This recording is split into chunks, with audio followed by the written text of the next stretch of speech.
And I want to highlight when we were talking before we did the video, you were saying your affiliates were able to pivot even with COVID and the inability to work in confined spaces. You guys were still able to, and I believe you said without any interruption, right? I mean, almost overnight.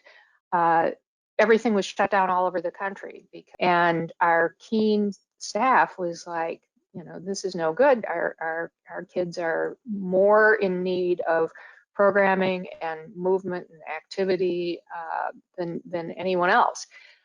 So very, very quickly, we went to online programming.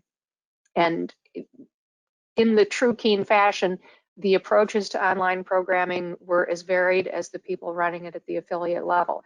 So DC, which is our flagship affiliate and our largest affiliate, they went to a webinar approach where they would have like 6 different panelists doing 6 different activities, and they could have huge numbers of people come in because that's the way a webinar model works.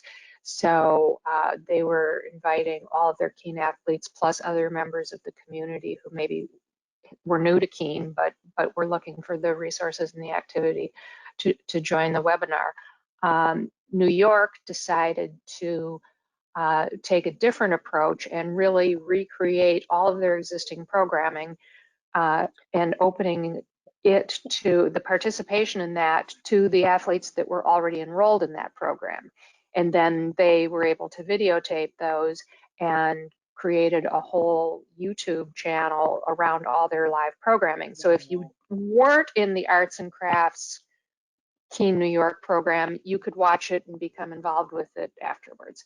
And then we've had hybrids of those models throughout the country in Phoenix, Los Angeles, San Francisco, St. Louis, Chicago, everybody. I think all that is, I mean, not that there's COVID, but think of the families that you're reaching that may not have been reached. Right. One of the things that we think is that in the post-COVID world, whenever we get there, and whatever that looks like, one of the things it's probably going to look like is for us to continue to have some remote programming. One of the things it's enabled us to do is expand the time of our program offering. We have always been almost exclusively a weekend program.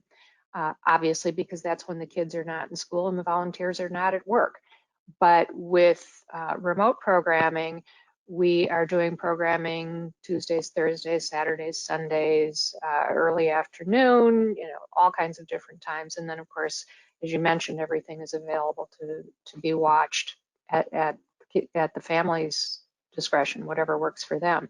But this remote component is probably going to continue to help us reach kids that for whatever reason couldn't make it to an in-person session.